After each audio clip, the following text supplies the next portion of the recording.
உம் கை பிடிச்சு நடக்க, உம் தோள் மீது சாய, தினம் உம்மோடு பேச, நானும் சித்தம் செய்ய. என் வாழ்வெல்லாம் நீரே, என் வழியெல்லாம் நீரே, என் பலனெல்லாம் நீரே, எனக்கெல்லாமே நீரே.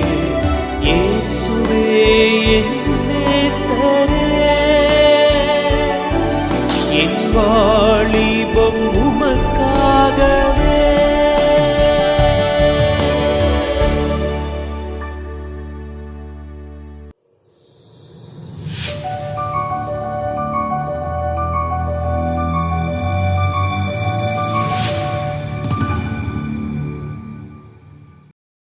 கர்த்தராகிய இயேசு கிறிஸ்துவின் இனிய நாமத்திலே உங்கள் எல்லோருக்கும் வாழ்த்தல் சொல்கிறோம்.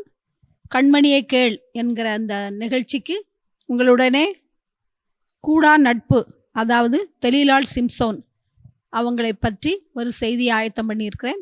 நியாயாதிபதிகள் 16ஆம் அதிகாரம் 19, 20, 21 3 வசனங்களை நாம் வாசிக்கலாம். அவள் என்றால் தெலீலாள் அவனை, சிம்சோனை தன் மடியிலே நித்திரை செய்ய பண்ணி ஒருவனை அழைத்து அவன் தலைமயிரின் 7 ஜடைகளையும் சிறைப்பித்து அவனை சிறுமைப்படுத்த தொடங்கினாள்.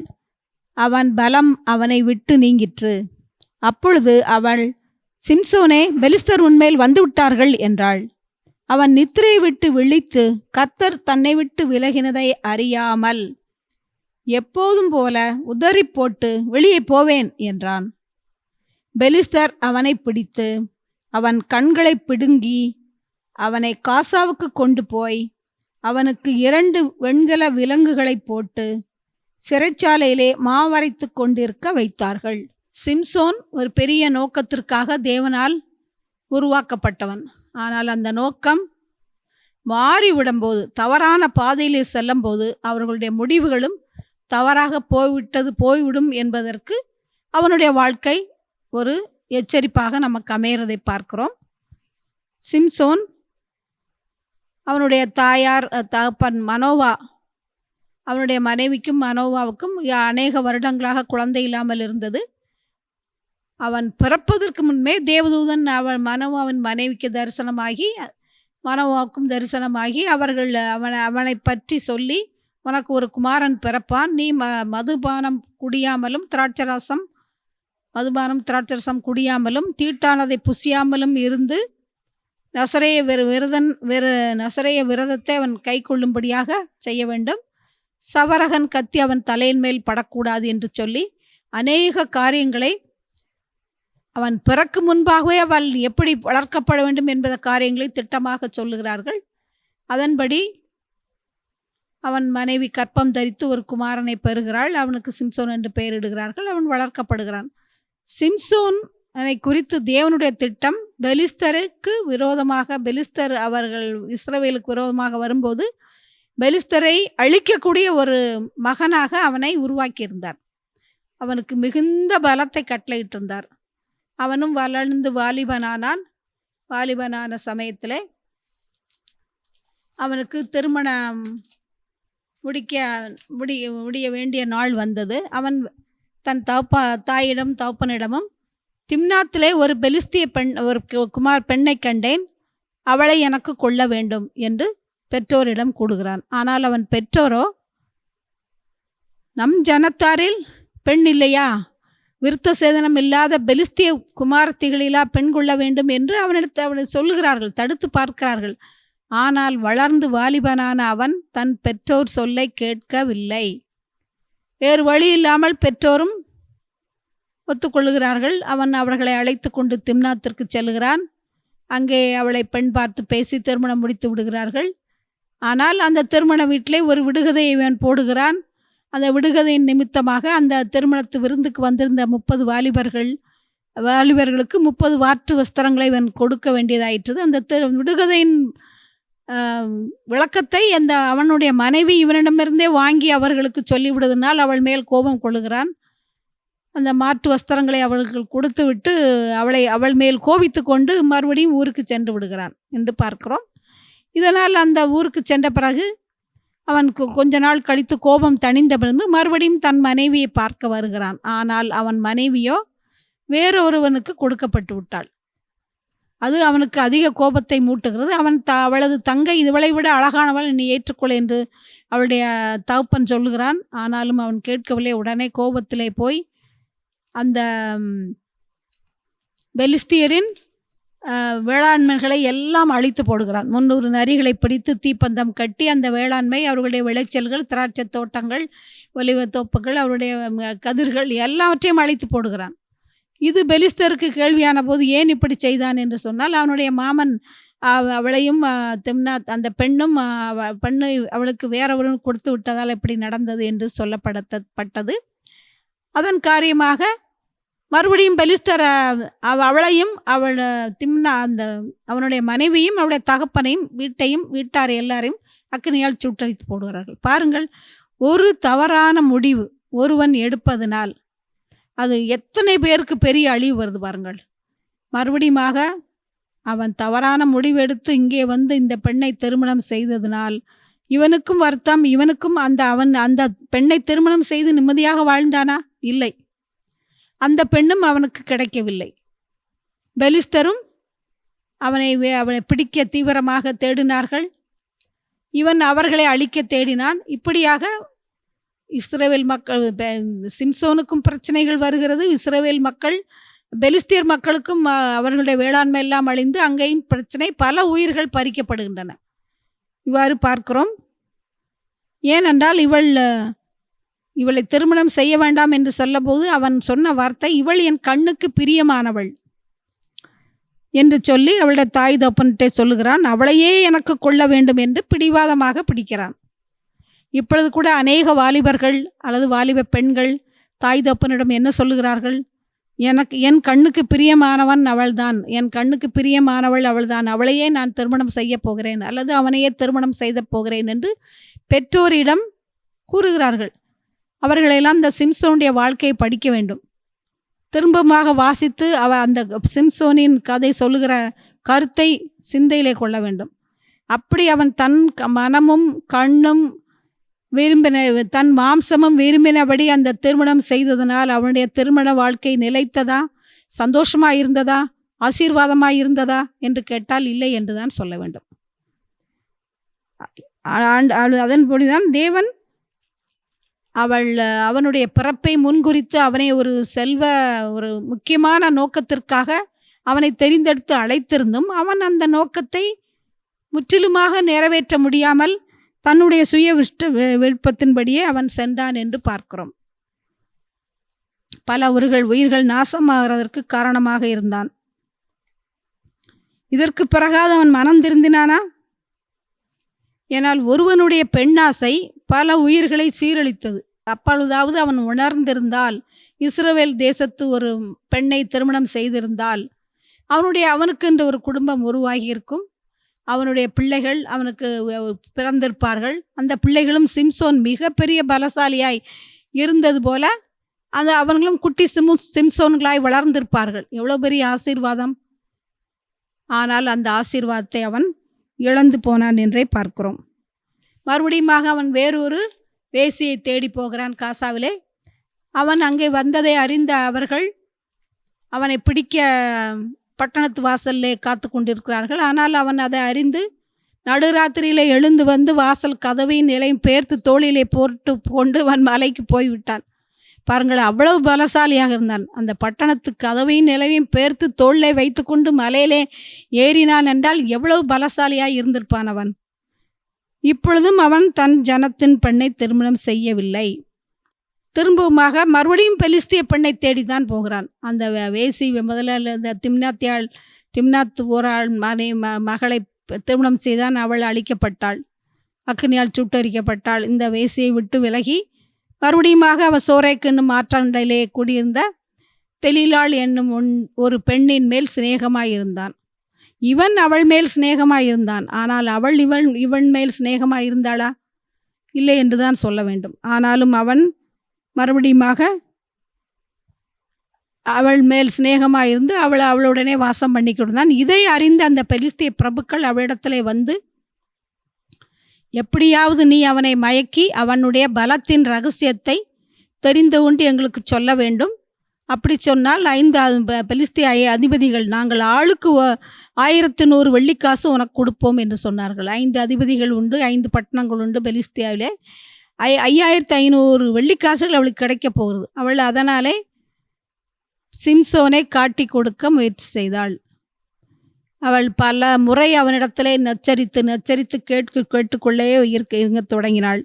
உன் பலம் எதில் இருக்கிறது, அதை எனக்கு சொல்ல வேண்டும் என்று அவனும் விளையாட்டாக ஒவ்வொரு காரியமாக சொல்லி கொண்டு வருகிறான். இப்படியாக 3 முறை அவள் கொடுத்து தினம் நச்சரித்து கொண்டிருந்தும் அவள் ஒவ்வொரு நாளும் ஒவ்வொரு கதை சொல்லி அவளை ஏமாற்றி விடுகிறான்.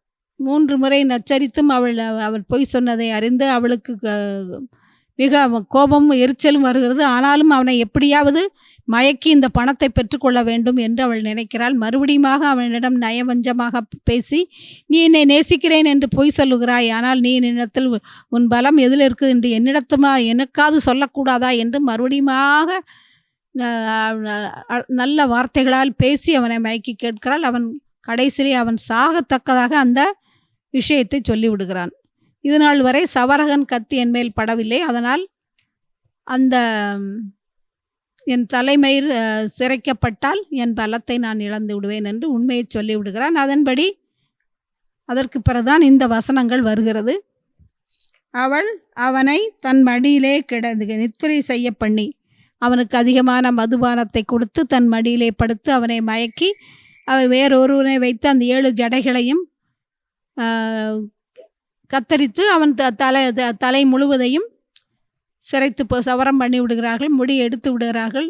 திரும்பவுமாக பெலிஸ்தர் வந்து அவனை பிடிக்க வரும்போது வழக்கம் போல இதோ நான் எழுந்து போவேன் என்று சொல்கிறான். ஆனால் அவனுடைய பலத்தை அவன் இழந்து விட்டதனால் அவனால் முன்பு போல தப்பிக்க முடியவில்லை. அவர்களிடம் மாட்டிக்கொள்கிறான்.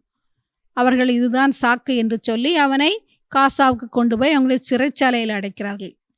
பாருங்கள் என்ன தண்டனை! அவன் கண்களை பிடுங்கி அவனை குருடாக்கி விடுவிட்டார்கள். அவன் பலத்த கைகளிலே வெண்கல விலங்கு போட்டு விட்டார்கள். அவன் சிறைச்சாலையிலே அடைத்தார்கள். அங்கே மாவரைத்து கொண்டிருந்தான். எவ்வளவு இழிநிலை பாருங்கள்! எவ்வளவு! இந்த இஸ்ரவேலிலே அவன் ஒரு நியாயாதிபதியாய் 20 வருஷம் நியாயம் விசாரித்தான் என்று போடப்பட்டிருக்கிறது. அவன் இஸ்ரவேலிலே ஒரு பெரிய ஒரு நியாயாதிபதியாய் இருந்திருந்தால் எவ்வளவு பெரிய ராஜ கம்பீரத்தோடு அவன் வாழ்ந்திருக்க முடியும். அந்த இஸ்ரவேல் தேசத்து பெண்ணை மணந்திருந்தால் இவன் இந்த பெண்ணோட தன்னிட ரகசியத்தை சொல்ல வேண்டியதில்லை. பெலிஸ்தர் அவனை கண்டு நடுங்கி இருந்திருப்பார்கள். பக்கத்தில் கூட வர முடியாது யாரும். அந்த அளவுக்கு ஒரு வலிமையை கர்த்தருடைய ஆவியானவர் அவன் மேல் இறங்கி அவனை நிறைத்து அவனுக்கு பலத்தை கொடுத்திருந்தார். ஆனால் அதை அவன் வீணாக்கி விட்டான் என்று பார்க்கிறோம். இப்படிப்பட்ட மோசமான சூழ்நிலை அவனுக்கு எப்படி ஏற்பட்டது? இந்த தண்டனை அவனாகவே அவன் வருவித்து கொண்டதுதான். ஏனென்றால் அவன் கர்த்தருடைய திட்டத்துக்கு கீழ்ப்படியாமல் போனதுதான். பெற்றோர்களின் வார்த்தைக்கு கீழ்ப்படியாமல் போய் அந்த பெலிஸ்திய பெண்களை கொண்டதுதான் அவனுடைய இந்த இழிநிலைக்கு காரணம் என்று நாம் அறிய வேண்டும். ஆனால் இவன் தன் சுயநல முடிவினால் சுயமாக எடுக்கிற முடிவினால் தேவனுடைய திட்டத்தை அவன் தள்ளி போடுகிறான். அதான் வேதனையான காரியம். சுய முடிவுகள் எவ்வளவு பயங்கரமான விளைவுகளை கொண்டு வருகிறது பாருங்கள். அவன் சிறைச்சாலையிலே அடைக்கப்பட்டான். கேட்கும்போது நமக்கே இருதயம் பதறுகிறது. எவ்வளவு பராக்கிரமசாலி! ஒரு கழுதையின் தாடை எலும்பை கொண்டு 1000 பேரை கொன்றவன். அவ்வளவு பராக்கிரமசாலி. அந்த கதவை தூக்கி கொண்டு போனவன் பெலிஸ்தருக்கு சிம்ம சொப்பனமாக விளங்கியவன். ஆனால் இப்பொழுதோ அவனை சிறைச்சாலையிலே வைத்து மாவரைக்க வைத்து விட்டார்கள். அவனும் எவ்வளவு வேதனைப்பட்டிருப்பான். ஆனால் அது கடைசி காலமாகிவிட்டது. அவன் வேதனைக்கு முடிவில்லை. ஆனால் அது இதற்கெல்லாம் என்ன காரணம் என்று பார்த்தால் அவனுடைய கீழ்ப்படியாமை. அவன் பெற்றோர் சொல்படி கேட்டிருந்தால் அவனுக்கு இவ்வளவு பெரிய தண்டனை கிடைத்திருக்காது. அருமையாக இஸ்ரவேலை நியாயம் விசாரித்து நல்ல அருமையான வாழ்க்கை வாழ்ந்திருக்கலாம். அதை அவன் தொலைத்து விட்டான். ஆனாலே குடும்பமாக அவனால் தேவனுடைய சித்தத்தை அசட்டை பண்ணினதினால் அவனுக்கு மட்டும் அழிவல்ல, அவனை நம்பி அவனை திருமணம் செய்த திம்னாத்தாள் அந்த பெண்ணும் அழிக்கப்பட்டாள். அந்த அவளுடைய குடும்பத்தாரும் அழிக்கப்பட்டார்கள் என்று பார்க்கிறோம். முதலாவது கீழ்ப்படியாமை, அவன் இந்த அடைந்த இழிநிலை காரணம். இரண்டாவது, தேவனுடைய சித்தத்திற்கு விரோதமாய் செயல்பட்டான். கூடா நட்பாக அந்த தெலீலாள் மேல் சிநேகமாயிருந்தான். அவளை திருமணமும் செய்யவில்லை, அவளும் திருமணம் செய்யும்படி எதிர்பார்க்கவில்லை. ஏதோ அவள் அழகிலே இவன் மயங்கி அவளுடனே ஒரு பாவ வாழ்க்கை இவனும் வாழ ஆரம்பித்தான் என்று பார்க்கிறோம். பாருங்கள், நம்முடைய சுயமாய் எடுக்கிற முடிவுகள் தேவனுடைய திட்டத்தை பாழாக்கி விடுகின்றன. தேவனும் அதிலே வேதனைப்படுகிறார் என்று பார்க்கிறோம். இந்த தெலீலாள் எப்படிப்பட்ட குணம் உடையவள் என்று பார்க்கலாம். முதலாவது, அவள் மிகுந்த அழகுள்ளவளாய் இருந்தாள். இந்த அழகினாலே தான் அவன் ஈர்க்கப்பட்டு அவன் அந்த பாவ வாழ்க்கை அவளோட வாழ்ந்தான். அவள் அந்த அழகை கொண்டு மற்றவர்களை மயக்கி ஒரு பாவ வாழ்க்கை வாழ்கிற மகளாக இருந்தாள். அந்த அழகு ஆபத்தானது என்று அவன் உணரவில்லை. ஏன்னா நீதிமொழிகள் நமக்கு சொல்லுகிறது 31:30 சௌந்தரியம் வஞ்சனை உள்ளது, அழகும் வீண் என்று சொல்லுகிறது.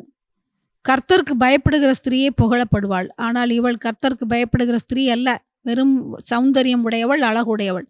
அழகும் வீணாயிற்று, அவனுடைய வாழ்க்கையும் வீணாயிற்று.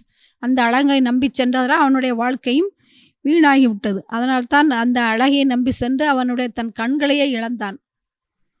இரண்டாவது, தெலீலாள் பண ஆசை பிடித்தவளாய் இருந்தாள். சிம்சோன் அவளை நேசித்தான், அவள் மேல் அவளோட சிநேகமாய் இருந்தான். ஆனால் அவளோ பணத்தின் மேல் சிநேகமாய் இருந்தாள், அவனை நேசிக்கவில்லை. ஏனென்றால் பெலிஸ்தரின் அதிபதிகள் அவளுக்கு ஆளுக்கு 1100 வெள்ளிக்காசு கொடுப்பேன் என்று சொன்ன உடனே அவள் இந்த பணத்தை கொண்டு வாழ்நாள் முழுவதும் மகிழ்ச்சியாக வாழலாம் என்று கணக்கு போட்டு சிம்சோனின் மேல் உள்ள சிநேகத்தை வெறுத்து அவனை விட்டுவிட வேண்டும், எப்படியாவது அவனை தள்ளிவிட வேண்டும் என்று எண்ணினாள். ஆகவேதான் அவனுடனே அன்பாக இருப்பது போல் நடித்து, பண ஆசையுடனே நடித்து அவனுடைய வாழ்க்கையை சீர்குலைத்தாள் என்று பார்க்கலாம். மூன்றாவதாக, அவள் சமயம் பார்த்து அவள் அவனை காட்டி கொடுத்தாள். மூன்றாவதாக, தெலீலாள் சிம்சோன் மேல் உண்மையான அன்பு காட்டவில்லை. இவன் அவளை உண்மையாக நேசித்தான், ஆனால் அவள் இவன் மேல் உண்மையான அன்பு காட்டவில்லை. அவள் அவனுக்கு கொடுக்கிற நேசத்தை விட பணத்தை அதிகமாக அவள் விரும்பினாள். அவன் மேல் உண்மையாகவே நேசித்திருந்தால் அவள் இப்படி காட்டி கொடுத்திருந்திருக்க மாட்டாள். அவன் பெரிய பலசாலி, உலகிலேயே பலசாலியான ஒருவனை திருமணம் செய்திருக்கிறேன் என்று சந்தோஷமாக அவனை திருமணம் செய்ய சொல்லி மகிழ்ச்சியாக வாழ்ந்திருக்கலாம் தெலீலாள். ஆனால் அவள் அப்படி செய்யவில்லை. அவளுடைய நோக்கம் சந்தோஷமான திருமண வாழ்க்கை அல்ல, மற்றவர்களை மகிழ்விப்பது, தன்னுடைய அழகால் மற்றவர்களை கவர்ச்சித்து பாவ வாழ்க்கை வாழ்வதுதான் அவளுடைய நோக்கமாக இருந்தது. பாவத்திற்கு கிடைப்பது அவளுக்கு பணம் வேண்டும், அதுதான் அவளுடைய வாழ்க்கையின் முக்கிய நோக்கமாக இருந்ததை பார்க்கிறோம். ஆனாலும் அவளை ஒரு விதத்திலே பாராட்டலாம். 3 முறை அவனிடத்திலே நச்சரித்து கேட்டு 3 முறை அவன் பொய் சொல்லி 3 முறை அவமானப்பட்டாள். பலத்தின் ரகசியத்தை பெற்றுக்கொண்டேன் என்று சொல்லி அவர்களை பெலிஸ்தேர்களை வரவழைத்து 3 முறையும் தோற்று போனாள். ஆனாலும் அவள் விடவில்லை. சரி, எக்கேடு கட்டாட்டு போகட்டும் என்று அவனை விட்டு விடவில்லை. மறுபடி 4வது முறையாக அவள் முயற்சி செய்தாள். இந்த முயற்சியை உண்மையிலே பாராட்டலாம். இந்த முயற்சியை நாம் தேவனோடு சேருவதற்கு எடுக்க வேண்டும். அவளான தவறான காரியத்திற்கு இந்த போராட்ட குணத்தை அவள் மேற்கொண்டாள் என்று பார்க்க 4வது முறையாக அவள் ஜெயித்து விட்டாள். 4வது முறை அவன் மனம் சோர்ந்து உண்மையை சொல்லிவிட்டான். அதன் மூலமாக அவன் பிடிக்கப்பட்டான் என்று பார்க்கிறோம். இந்த போராட்ட குணம், சிம்சோனின் பலத்தை அறிந்த அவள் அந்த 4வது முறையாக ஜெயித்தாள் என்று பார்க்கிறோம். பெண்கள் எப்படி இருக்கக்கூடாதுங்கிறதுக்கு இந்த தெலீலாள் ஒரு உதாரணமாக இருக்கிறாள். அப்போ நம்ம கேட்கிற பெண்கள் நம்ம எப்படிலாம் இருக்கக்கூடாதுன்னு, அது மாதிரி கேட்கிற ஆண்களும் இப்படிப்பட்ட பெண்களை நாம் தெரிந்து கொள்ளக்கூடாது என்பதிலே ஜாக்கிரதையாக இருக்க வேண்டும். ஏனால் அவள் தன் அழகால் பாவ வாழ்க்கை வாழ்ந்தாள். அதனால் நம்ம பெண்கள், வாலிப பெண்கள் பாவ வாழ்க்கை வாழாமல் தங்களையும் தங்கள் சரீரத்தையும் ஆத்மாவையும் பரிசுத்தமாக காத்து கொள்ள வேண்டும். இரண்டாவதாக, அவள் பண ஆசையுடையவளாக இருந்தால், பண ஆசையை எல்லா தீமைக்கும் வேறாக இருக்கிறது வேதம் நம்மளை எச்சரிக்கிறது. ஸோ வாழ்வின் நோக்கம் வாழ்க்கை சந்தோஷமாக வாழ்வதற்கு அவளே பணத்திற்காக அல்ல என்பதை பெண்கள் புரிந்து கொள்ள வேண்டும். அநேக பெண்கள் ஆண்டவரை இப்பொழுது பார்த்தால் ஒருவனை விரும்புகிறார்கள் என்றால் அவன் அழகை பார்த்து விரும்புகிறார்கள், அல்லது அவனுடைய பணத்தை பார்த்து தான் விரும்புகிறார்கள். இதை அறிந்து அந்த பெண்ணும் சரி ஆணும் சரி அவர்கள் வீட்டிலே அவர் எதற்காக, உண்மையான அன்புக்காக நம்மளை விரும்புகிறானா பணத்திற்காக விரும்புகிறானா என்பதை கண்டுகொள்ள வேண்டும். இல்லாவிட்டால் அவர்களுடைய வாழ்க்கையும் அந்த கதிதான். மூன்றாவதாக, அவள் நயவஞ்சகமான வார்த்தைகளை பேசி மயக்கி அவனை ஏமாற்றினாள். பாவம் சிம்சோன். மற்ற 2 முறை பெண்களிடத்தில் ஏமாந்து போனவன் இவளிடத்திலும் ஏமாந்து போனான். இதற்கு அவன் தவறான தெரிந்து கொள்ளுதலே காரணம். அதை பார்க்கணும். நயவஞ்சகமாக 3 முறை 4 முறை அவனை நச்சரித்து நயவஞ்சகமாக பேசி அவனிடத்திலிருந்து பலத்தின் ரகசியத்தை தெரிந்து கொண்டு அவனையே அழித்து விட்டாள். அவனுடைய அழிவுக்கு அவளே காரணமாக இருந்தாள். அடுத்தபடியாக, அவள் இரக்கம் இல்லாதவள். எப்படி என்றால், இத்தனை நாட்கள் அவனுடனே பழகி அவனுடனே வாழ்ந்திருக்கிறாள். கொஞ்சமாவது அவன் மேல் அன்பும் இரக்கமும் இருந்திருந்தால் அவள் இப்படி காட்டி கொடுத்திருக்க மாட்டாள். ஏனென்றால் அவனை காட்டி கொடுத்து பெலிஸ்தர் அவனை பிடித்து விட்டால் அவனை நிச்சயமாக சிறைச்சாலையிலே போட்டு விடுவார்கள் என்று அவளுக்கு தெரியும். ஒருவேளை கொலை கூட செய்திருக்கலாம். ஆனால் அவர்கள் அப்படி செய்யவில்லை, சிறைச்சாலையிலே போட்டார்கள். அவனை கண்களை பிடுங்கி அவனுக்கு விலங்கு விட்டு அவனை சிறைச்சாலையிலே போட்டு விட்டார்களே. இவளுக்கு அதை பற்றி அக்கறையே இல்லை. அவன் மேல் கொஞ்சம் கூட இரக்கமே காண்பிக்கவில்லை. பொதுவாகவே நாம் காட்டி கொடுப்பதனால் ஒருவர் கஷ்டப்பட போகிறார் என்றால் கொஞ்சம் பயம் வரும், அவர்கள் மேல் இரக்கம் வர வேண்டும். அவளது அன்பு இருந்தால்தான் அந்த இரக்கம் வரும். அவளிடத்திலே அன்பில்லை, அதனால் அவளுக்கு இரக்கம் இல்லை. அதனால் அவள் காட்டி கொடுத்தாள். அதை பற்றி கவலைப்படவும் இல்லை. தனக்கு பணம் வருகிறது, அது போதும் என்ற சுய லாபத்திற்காக சுயநலத்துக்காக அவள் செயல்பட்டாள். பெண்கள் இப்படி இருக்கக்கூடாது. வாழ்க்கையிலே சுயநலம் இருக்கக்கூடாது, இரக்க சுபாவம் இருக்கணும். இரக்கத்தை தொலைத்தால் வாழ்க்கை நாசமாகிவிடும். இப்போ எல்லாரும் நம்ம இதை கேட்டுக்கொண்டிருக்கிற வாலிப பிள்ளைகளை, நீங்கள் உங்களுடைய வாழ்க்கையை யோசித்து பாருங்கள். உங்கள் வாழ்க்கை எப்படிப்பட்டதாக இருக்குது? நீங்கள் வாலிப வயசில் இருக்கீங்களா? ஒரு வாழ்க்கை துணையை தேடிக்கொண்டு இருக்கிறீர்களா? உங்களுக்கு இந்த ஆலோசனைகள் மிக மிக அவசியமாக இருக்கும். முதலாவது உங்களுடைய வாழ்க்கையை நீங்கள் தேவனுக்கு அர்ப்பணியுங்கள். அர்ப்பணித்து, தேவன் எனக்கு ஒரு நல்ல வாழ்க்கை, நல்ல பெற்றவரை கொடுத்துருக்காரு, நல்ல படிப்பு, நல்ல குடும்பத்தை கொடுத்துருக்காரு, அதே மாதிரி தேவன் எனக்கு ஒரு நல்ல வாழ்க்கை துணையும் கொடுப்பார் என்று அவரை விசுவாசிக்க வேண்டும். விசுவாசித்து காத்திருக்க வேண்டும். அநேகர் விசுவாசிப்பார்கள், ஆண்டவரை உண்மையாகவே ஆண்டவரை அர்ப்பணித்து, ஆண்டவரை எனக்கு ஒரு நல்ல வாழ்க்கை துணை தாரும் என்று. கொஞ்ச நாட்கள் அவர்களுக்கு ஏற்ற வேளை வரும் வரை காத்திருக்க வேண்டும். ஆனால் அதற்கு காத்திருக்க மனமில்லை. அதற்கு முன்பாக இவர்கள் ஒரு பெண்ணையோ ஆணையோ அவர்கள் கண்ணுக்கும் மனதுக்கும், சிம்சோன் கண்டது போல் அவர்களுடைய கண்ணுக்கும் மனதுக்கும் விரும்பிய ஒரு மனிதனை கண்டவுடனே அவர்கள் ஆண்டவரை நோக்கி ஜபிக்க ஆரம்பித்து விடுவார்கள். ஆண்டவரே, இந்த பெண் எனக்கு கிடைத்தால் நலமாயிருக்கும், இந்த பையன் எனக்கு கிடைத்தால் நலமாயிருக்கும், அந்த பெண் வீட்டார் அல்லது பையன் வீட்டார் எங்களுக்கு சரி சொல்லும்படியாக செய்யும் என்று அவரிடத்தில் ஜெபிக்க ஆரம்பித்து விடுவார்கள். முதலிலே செய்த அர்ப்பணிப்பு எங்கே? அவர்கள் விசுவாசித்தது மாத்திரமல்ல, காத்திருக்கவும் பழக வேண்டும். இந்த காத்திருப்பு இல்லாதனால இவர்களாகவே சாத்தான் அவர்களுக்கு ஒரு சோதனை வைப்பான். அந்த சோதனையிலே இவர்கள் விழுந்து விடுவார்கள். இவர்களாகவே ஒரு பெண்ணையோ ஒரு பையனையோ தெரிந்து கொண்டு பழக ஆரம்பித்து விடுவார்கள். அவனுக்காக ஜெபிக்கவும் ஆரம்பித்து விடுவார்கள். ஆண்டவருக்கே ஆலோசனை கூற ஆரம்பித்து விடுவார்கள்.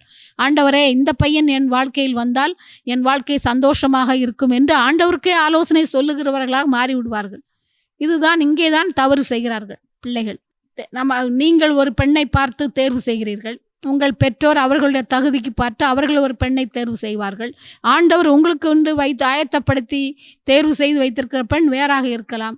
இப்படி மூன்றும் வேறு வேறாக இருந்தால் எப்படி உங்கள் திருமண வாழ்க்கை சந்தோஷமாக இருக்க முடியும்? சிம்சோன் தவறான பெண்ணை தெரிந்து கொண்டதால் தான் அவன் வாழ்க்கை முற்றிலும் நாசமாயிற்று.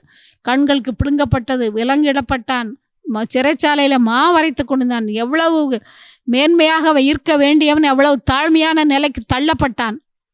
காரணம், அவன் தேவனுடைய சித்தத்திற்கு கீழ்ப்படிந்து நடக்கவில்லை, தேவனுடைய சித்தத்திற்கு முதலிடம் கொடுக்கவில்லை. உங்கள் குடும்ப வாழ்க்கையும் அப்படியே ஆகிவிடும். ஆனால் ஒரு தடவை ஒன்ஸ் நீங்கள் ஆண்டவருடைய சித்தத்தை விட்டு விலகி திருமணம் செய்து கொண்டால் உங்கள் வாழ்க்கை நிச்சயமாக நரகமாக மாறிவிடும். ஏன்னால் ஆண்டவர் ஒரு நாளும் உங்களை கட்டாயப்படுத்தவே மாட்டார். உங்களுக்கு ஆலோசனை சொல்வார், இதுதான் நான் தேர்ந்தெடுத்திருக்கிற மணமகன் அல்லது மணமகள், பெண் அல்லது பையன் என்று. அதற்கு காத்திருக்கிறாமல் நீங்களாகவே சிம்சோனைப் போல ஒரு முடிவு செய்து ஒரு மகளையோ ஒரு மகனையோ திருமணம் செய்து கொண்டால் உங்கள் வாழ்வை நிச்சயமாக ஆசீர்வாதமாக இருக்காது. ஆண்டவர் ஒரு நாளும் உங்களை கட்டாயப்படுத்தி இந்த பயணத்தான் பண்ணுன்னு சொல்ல மாட்டார், ஆலோசனை தான் சொல்வார். அது கீழ்ப்படைய வேண்டியது நம்முடைய கடமை. இல்லாவிட்டால் உங்கள் வாழ்க்கை சிம்சோனின் வாழ்க்கை போல தான் நாசமாகிவிடும், நரகமாகிவிடும். இந்த தவறைத்தான் செய்தான். அவன் பெற்றோர் சொன்னதையும் கேட்கவில்லை, ஆண்டவருடைய சித்தத்துக்கும் கீழ்ப்படியவில்லை, ஆண்டவருடைய சித்தத்தையும் அறிந்து கொள்ளவில்லை. ஏனென்றால் அவன் ஆண்டவரை மதித்து நடக்கவில்லை என்று பார்க்கலாம். அவன் பிறந்ததிலிருந்தே நசரேய விரதம் கொண்டிருந்தான். ஆனால் அந்த நசரேய விரதத்தை சரியாக அவன் பின்பற்றவில்லை என்று பார்க்கிறோம். ஏனென்றால் அவன் திருமணம் செய்ய திம்னாத்துக்கு போகும்போது பெற்றோருடனே போகாமல் பெற்றோரை ஒரு வழியிலே அனுப்பிவிட்டு அவன் வழி விலகி போனான் என்று பார்க்கிறோம். இந்த வழி விலகி போகும்போது தான் தவறுகள் நடக்கிறது. அங்கே ஒரு சிங்கம் எதிர்கொண்டு வருகிறது. அந்த சிங்கத்தை ஆட்டுக்குட்டியை போல கிழித்து போடுகிறான். அந்த சிங்கத்தை கொன்று போடுகிறான். ஆனால் செத்த பிரேதத்தால் நசரேயன் தீட்டுப்படக்கூடாது. அப்படி தீட்டுப்பட்டால் அதற்குரிய பரிகாரம் செய்ய வேண்டும். ஆனால் இதை அவன் தாய் தகப்பனிடம் சொல்லவில்லை. அவன் போய் திருமணம் செய்து கொண்டு பார்த்து விட்டு வந்து விடுகிறார்கள். திரும்ப மறுமுறை அவர்கள் திருமணம் செய்ய போகும்போதும் அதேபோல் அவன் திராட்சை தோட்டங்களின் வழியாய் போகாமல் வழி விலகி போய் அந்த சிங்கம் போட்ட இடத்துல என்ன எப்படி இருக்கிறது என்று பார்த்து வர மறுபடியும் போகிறான். அந்த சிங்கத்திற்கு வயிற்றுக்குள்ளே ஒரு தேனடை இருக்கிறது. அதை அவன் எடுத்துக்கொண்டு தானும் சாப்பிட்டு தன் தாய்க்கும் கொண்டு வந்து கொடுக்கிறான் என்று பார்க்கிறோம். இது செத்த பிரேதத்துக்கு உள்ளே இருந்து கிடைத்தது. தீட்டானது ஒன்றும் புசிக்கக்கூடாது என்று ஆண்டவர் கொடுத்திருக்கிறார். அவன் தாயின் வயிற்றில் இருக்கும்போதே தீட்டானதும் தவறாது, மதுபானம் குடிக்கக்கூடாது, திராட்சரசம் குடிக்கக்கூடாது என்று ஆண்டவர் சொல்லியிருக்கிறார். அவ்வளவு பக்குவமாக அவன் தாய் அவனை பெற்றெடுத்திருக்கிறாள். ஆனால் இவனோ அதை அசட்டை பண்ணுகிறான். இப்படியாக அவன் ஆண்டவரை அசட்டை பண்ணி இந்த நசரேய விரதத்தை அசட்டை பண்ணினதுனால் ஆண்டவருக்கு கீழ்ப்படிய வேண்டும் என்ற உணர்வு அவனுக்கு உள்ளத்திலிருந்து வரவில்லை. அதுதான் காரணமாக இருக்குது. அதனால்தான் பெற்றோருக்கு அறிவித்து மற்ற எல்லாருக்காகவும் அவன் செயல்படுகிறதை பார்க்கான். ஒரு பெரிய நியாயாதிபதியாய் பெரிய ராஜாவை போல் வாழ வேண்டிய அவன் இப்படி அநியாயமாய் ஒரு கைதியாய் சிறைச்சாலையிலே மாவரித்து கொண்டிருக்கிற நிலை வந்துவிட்டது. எதனால்? அவன் தேவனுடைய சித்தத்துக்கு விரோதமாய் செயல்பட்டனால். எனக்கு ஒரு அருமையான குடும்பத்தை தெரியும். ஒரு பக்தியுள்ள பெற்றோர். அந்த பையனும் நல்ல பக்தியுள்ள பையன்தான். அவன் ஒரு பெண்ணை திருமணம் செய்ய விரும்பிய வந்தார்கள். ஆனால் ஆண்டவர் பெற்றோர் சொன்னார்கள், இது தேவனுடைய சித்தம் அல்லப்பா, நீ வேறு பெண்ணை பார்க்கலாம் என்று. ஆனால் அவனோ அவனுடைய உறவினர்கள் மற்றவர்கள் பெற்றோருக்கு தெரியாமல் அந்த பெண் வீட்டார் அவங்களோட பேசி அந்த பெண்ணை அவனுக்கு திருமணம் செய்து வைத்து விட்டார்கள். கிறிஸ்தவ பெண்தான். ஆனால் தேவனுடைய சித்தம் இல்லாமல் பெற்றோருடைய சம்மதம் இல்லாமல் நடந்த திருமணம் அது. பெற்றோர் எவ்வளவு வேதனைப்பட்டிருப்பார்கள், எத்தனை கண்ணீர் விட்டிருப்பார்கள். தன் மகன் தனக்கு தெரியாமல் மற்றவர்கள் உதவியோடு திருமணம் செய்து கொண்டான் என்று கர்த்தர் பார்த்தார். சில காலங்கள் சந்தோஷமாக ஓடியது. மறுபடியுமாக அந்த ஸ்திரீ இந்த தெலீலாளை போல அவள் பெரிய குடும்ப வாழ்க்கையிலே அவனுக்கும் பிரச்சனைகள் வந்து இப்பொழுது ஏன் தான் திருமணம் செய்தோம் என்று அவன் கவலைப்பட்டு கொண்டிருக்கான். ஆனால் அதை மாற்ற முடியாது. ஒரு தடவை ஆண்டவருடைய சித்தத்தை மீறி நடந்தால் அவன் வாழ்க்கை நரகம்தான். இப்படி நீங்கள் கஷ்டப்படக்கூடாது என்றுதான் முன்கூட்டியே பெற்றோர் ஆலோசனை சொல்லுகிறார்கள், ஆண்டவர் ஆலோசனை சொல்கிறார். ஏனென்றால் இந்த வாழ்க்கையிலே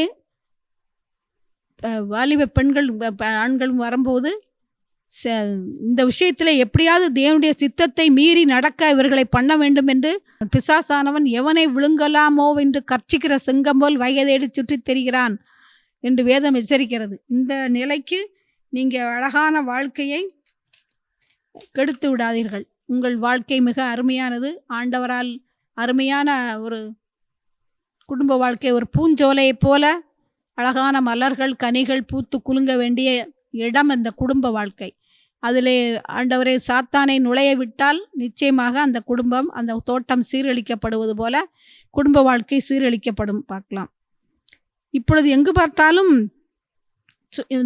இப்போ நீங்கள் எல்லாரும் எல்லா வாலிப பிள்ளைகளை எல்லாரும் இந்த ட்விட்டர், வாட்ஸ்அப் ஃபேஸ்புக் எல்லாத்துலேயும் மெம்பர்ஸாக இருப்பீங்க. அதுலேயும் நீங்கள் பார்ப்பீங்க, அனுதினமும் இப்போ செய்தித்தாளில் கூட வருது, எப்படி ஆண்கள் பெண்கள் சேர்ந்து வாழ்கிறேன்னு சொல்லி சேர்ந்து வாழ்கிறாங்க. திருமணத்திற்கு முன்பாகவே தவறான இருபாலாரும் உறவு கொண்டு வாழ்வது எவ்வளோ கேவலமான விஷயம் அது. ஆனால் அவர்கள் அதை எளிதாக எடுத்துக்கொள்கிறார்கள். இதுதான் இந்த காலத்து ஃபேஷன் என்று சொல்லிக் கொள்கிறார்கள். ஆனால் ஆண்டவர் பார்வை, நீங்கள் வேண்டுமானால் அதை அக்செப்ட் பண்ணிக்கலாம்.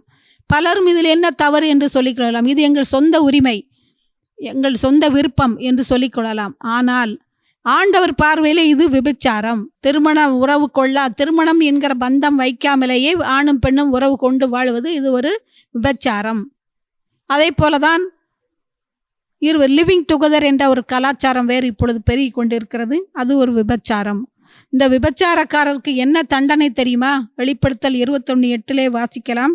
பயப்படுகிறவர்களும் அவிசுவாசிகளும் அருவருப்பானவர்களும் கொலை பாதகரும் விபச்சாரக்காரரும் சூனியக்காரரும் விக்கிரக ஆராதனைக்காரரும் பொய்யர் அனைவரும் 2ஆம் மரணமாகிய அக்னியும் கந்தகமும் எரிகிற அக்னி கடலிலே அதிலே பங்கடைவார்கள், அக்னி கடலிலே பங்கடைவார்கள் என்று வேதம் அருமையாக எச்சரிக்கிறது. விபச்சாரக்காரர் திருமணம், ஆணும் பெண்ணும் திருமணம் செய்த பிறகு கூடி வாழ்வதுதான் ஆண்டவர் நியமித்த நியமம். அதை விட்டு இவர்களாகவே கூடி வாழ்வது, படிக்கிற காலத்தில் பெற்றோருக்கு தெரியாமல் கூடி வாழ்வது, லிவிங் டுகெதர் என்ற அருவருப்பான கலாச்சாரத்தை கொண்டு நீங்கள் எங்கள் சரீரம் எங்கள் சுய விருப்பம் நாங்கள் செய்கிறோம் என்று பேசிக்கொள்வது யானை தன் தலையிலே மண்ணை வாரி போட்டு கொண்டது போல் ஆகுது. உங்கள் குடும்ப வாழ்க்கையை நீங்களே சீரழிக்கிறீர்கள். தேவனுடைய உலகத்தாரின் பார்வையிலும் அது தவறாக காணப்படும். கர்த்தருடைய பார்வையில் அது கொடிய விபச்சாரமாக கருதப்பட்டு கொடிய மரணத்துக்களை பங்கடைவீர்கள்.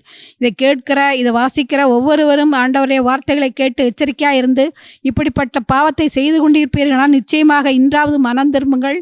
உங்களுடைய வாழ்க்கை உங்களுக்கென்று தேவன் ஆயத்தப்படுத்தி இருக்கிற நல்ல வாழ்க்கைக்கு நீங்கள் ஆயத்தமாகுங்கள். ஆண்டவரை பணிந்து கொள்ளுங்கள். இப்பொழுது நிறைய பார்க்கிறோம், பழகுகிற காலத்திலே கல்லூரியிலே வேலை பார்க்குற இடத்துல பழகும்போது இனிமையாக பழகுவார்கள். ஆனால் கொஞ்சம் நாட்கள் கழித்து பிடிக்கவில்லை என்றால் அவனே கொன்று போட்டு விடுவார்கள். அவனும் திருமணமான பிறகு கூட பிடிக்கவில்லை என்றால் கொன்று போட்டு விடுவார்கள். கணவன் மனைவி கொலை செய்வதும் மனைவி கணவனை கொலை செய்வதும், படிக்கும்போதே அவர்கள் மேல் பிடிக்கவில்லை என்றால் ஆசிட் ஊற்றுவதும் குத்தி கொலை செய்வதும், இப்படியாக பல காரியங்களால் அவருடைய வாழ்க்கைகள் சீரழிக்கப்பட்டுள்ளன. இதையெல்லாம் விட்டு மாற வேண்டுமானால் இந்த கூடா நட்பு, சிம்சோன் தெலீலாளை கொண்ட கூடா நட்பை அதனால் அவனுடைய வாழ்க்கை சீரழிக்கப்பட்டது போல நீங்களும் கூடா நட்பினால் சீரழிக்கப்படக்கூடாது. இன்றே உங்கள் வாழ்க்கையை இயேசு கிறிஸ்துவிற்கு அர்ப்பணியுங்கள். இன்றே தவறு இதுவனால் செய்யாமல் இருந்தால் நல்லது. தேவன் தெரிந்து கொண்ட வாழ்க்கைக்கு துணைக்காக காத்திருங்கள். ஏற்ற காலத்தை தேவன் உங்களுக்கு நல்ல வாழ்க்கை துணையை கொடுப்பார். அப்படி இல்லாமல் ஆண்டவர் நீங்களாகவே தெரிந்து கொண்டு பாவ வாழ்க்கை வாழ்ந்திருந்தால் இன்றே மனம் திரும்பி ஆண்டவரிடத்தில் ஒப்பு கொடுத்து மனம் திரும்பி மன்னிப்பு கேளுங்கள். ஆண்டவர் உங்களுக்கு ஒரு புதிய வாழ்க்கையை கொடுப்பார். தேவன் தாமே இந்த வார்த்தைகளை ஆசீர்வித்து உங்கள் ஒவ்வொருவருக்கும் ஒரு நல்ல ஒரு புதிய வாழ்க்கையை கொடுப்பாராக. ஆமேன். ஜெபம். அன்பும் கிருபை இறக்கும் இந்த பரம தந்தையே, ஆண்டவரே, இந்த நாளிலே சிம்சோன் தெலீலாள் வாழ்க்கை கேட்டு தங்கள் வாழ்க்கையை சீரமைத்து கொள்ள வேண்டும் என்று முடிவெடுத்திருக்கிற ஒவ்வொரு வாலிப பிள்ளையும் ஒவ்வொரு வாலிப தங்கச்சியும் வாலிப தம்பியும் உடைய கர்த்தரை ஒப்படைக்கிறோம்ப்பா. ஆண்டவரே, சிம்சோன் ஆண்டவரே கடைசி வரை மனம் திரும்பாமல் ஆண்டவரே தவறான வழியிலே போனான். ஆனால் இப்பொழுது அவர்களுக்கு ஒரு மனம் திரும்புவதற்கு இந்த பிள்ளைகளுக்கு ஒரு சந்தர்ப்பத்தை கொடுங்கப்பா. அவர்கள் தங்கள் பாவங்களை அறிக்கையிட்டு மனம் திரும்பும் போது ஆண்டவரே அவர்களுக்கு ஒரு புதிய வாழ்க்கையை கொடுங்க. புதிய வாழ்க்கை பெற்று அவர்கள் ஆண்டவரே உண்மை உயர்த்துகிற பிள்ளைகளாக, உண்மை மகிமைப்படுத்துகிற பிள்ளைகளாக, உம்முடைய சித்தப்படி நடந்து ஆண்டவரே உண்மை ஆண்டவரே குடும்ப வாழ்க்கையில் ஆசீர்வாதத்தை பெற்று மகிழ்கிற பிள்ளைகளாக இருக்கட்டும் சுவாமி. நீரே அந்த பாக்கியத்தை, குடும்ப வாழ்க்கையின் சந்தோஷத்தை ஒவ்வொருவருக்கும் கொடுக்க வேண்டும் என்று கெஞ்சுகிறோம். துதிக்கான மகிமையாற்ற உமக்கை செலுத்துகிறோம். எல்லாவற்றையும் எங்கள் நாதரும் அருமை இரட்சகருமான இயேசு கிறிஸ்துவின் நாமத்திலே மிகவும் தாழ்மையோடு ஜெபிக்கிறோம். ஆமேன்.